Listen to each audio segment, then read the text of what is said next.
Voici l'histoire de 4 âmes en quête de grandeur dans un monde rempli de périls et de mystères.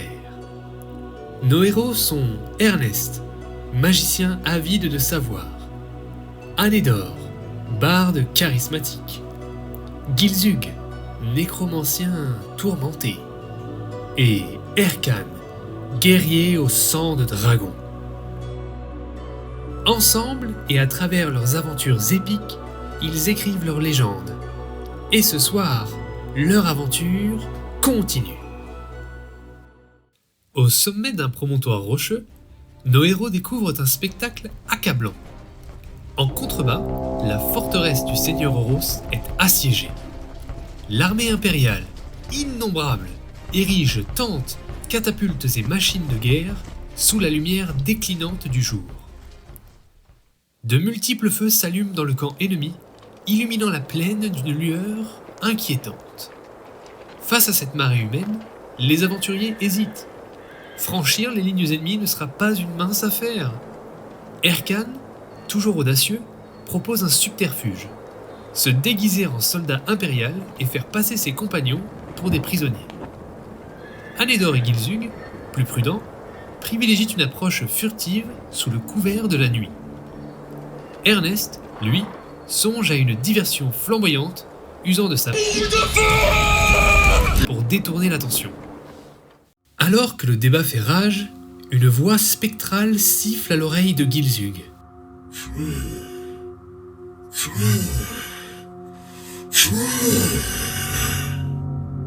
Certainement un mauvais présage. Finalement, la discrétion l'emporte. Nos héros attendront la nuit pour infiltrer le camp.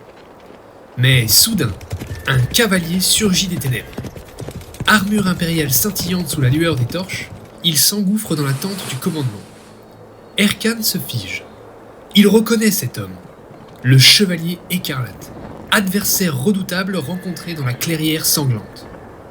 Lorsque le cavalier ressort de la tente et s'éloigne à l'arrière du camp, une lueur de vengeance s'allume dans les yeux du guerrier. L'heure de l'action a sonné. Anédore invoque une zone de silence pour couvrir l'avancée du groupe, et les ombres deviennent leurs alliés. À pas feutrés, ils s'approchent de la tente de commandement où une voix autoritaire résonne. Vérifiez que les prisonniers sont toujours là, et que la fille est toujours en vie. Elle doit rester vivante, vous comprenez ? Ensuite, vous continuerez les inspections aux alentours de la forteresse, et vous rapporterez directement toute information utile aux stratèges. Cette forteresse finira par tomber. Lorsque les gardes et le haut gradé quittent les lieux, les aventuriers s'infiltrent dans la tente. Peu de documents militaires s'y trouvent, mais un détail attire l'attention d'Ernest. Une barrière magique protège la tente, émanant une aura similaire à celle d'une puissance céleste déjà rencontrée par nos aventuriers. Un nouveau mystère à élucider. Devant une tente voisine, 2 soldats, dont un juvénile, montent la garde. Anédore, usant de son génial talent d'acteur, se fait passer pour un officier et les attire à l'intérieur du poste de commandement dans lequel est caché le reste du groupe. En un éclair, Gilzug utilise son sort enfouissement pour enterrer le soldat 6 pieds sous terre, tandis que l'enfant est maîtrisé et interrogé. Il révèle au héros qu'il est le garde de 3 prisonniers, dont un d'une importance capitale. Nos héros, suivant les indications du jeune garde, repèrent puis pénètrent dans la tente des captifs. 3 silhouettes se dessinent dans l'obscurité.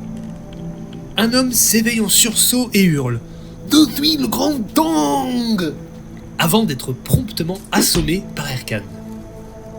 Une goule, enchaînée, fixe Gilzug d'un regard perçant, tandis qu'au centre de la tente, et attachée par des chaînes d'acier, se tient une jeune demoiselle qui n'est autre que Sophia, héritière du seigneur Oros.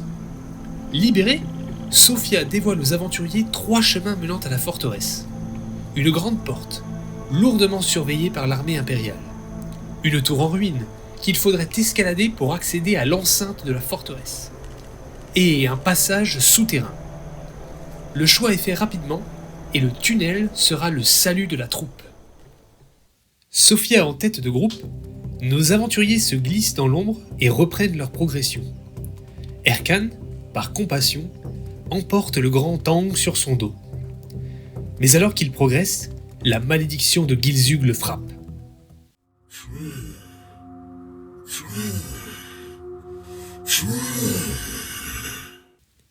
Le nain s'effondre inconscient.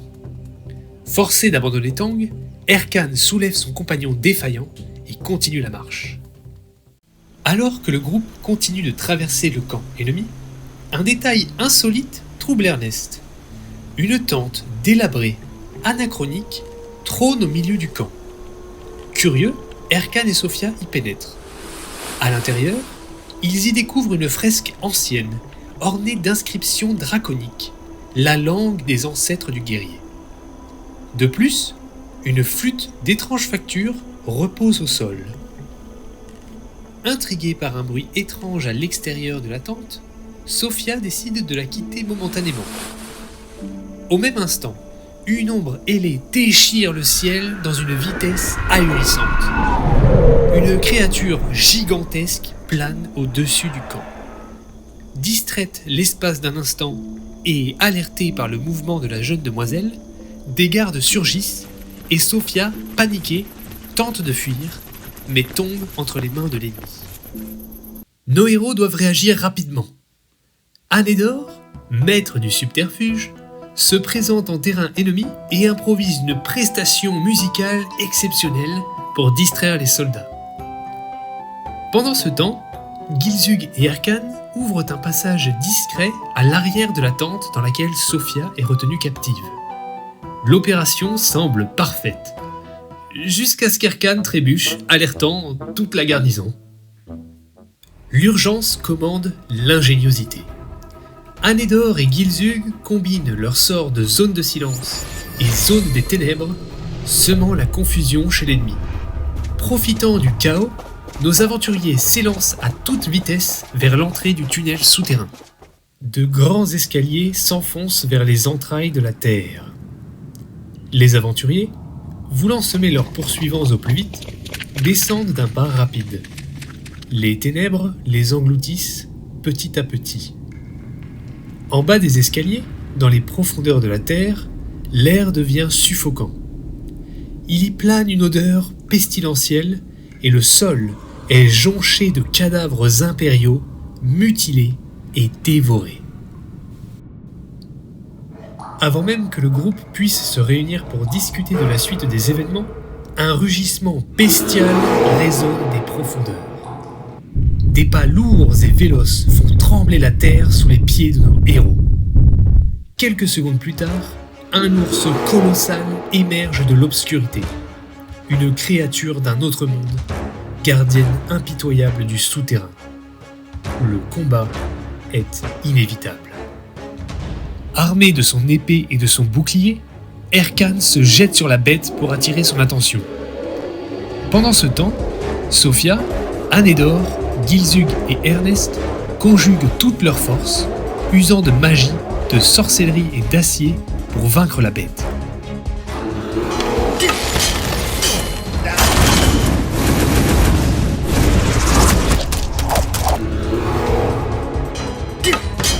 Le combat est féroce, mais les blessures s'accumulent sur la créature, qui finit par s'effondrer lourdement sur le sol, vaincue. Un silence lourd s'installe. Puis, sous leurs yeux ébahis, le cadavre se métamorphose. Un homme gît désormais à leurs pieds, agonisant. Sophia s'approche, larmes aux yeux. Mon oncle, mais que se passe-t-il ? Dans un dernier souffle, l'homme-ours tente de parler, en vain. Ernest s'empresse d'user de sa magie de feu pour cautériser ses blessures. Mais son sort échoue. Une lumière ardente jaillit des mains du magicien, réduisant le vieil homme à l'état de cendre. Sophia, endeuillée, s'écarte du groupe quelques instants et pleure en silence. Devant nos aventuriers s'étendent de longues galeries, menant certainement à l'intérieur de la forteresse. Une dernière épreuve à traverser. La nuit s'étire, mais le temps manque, et Oros doit être prévenu.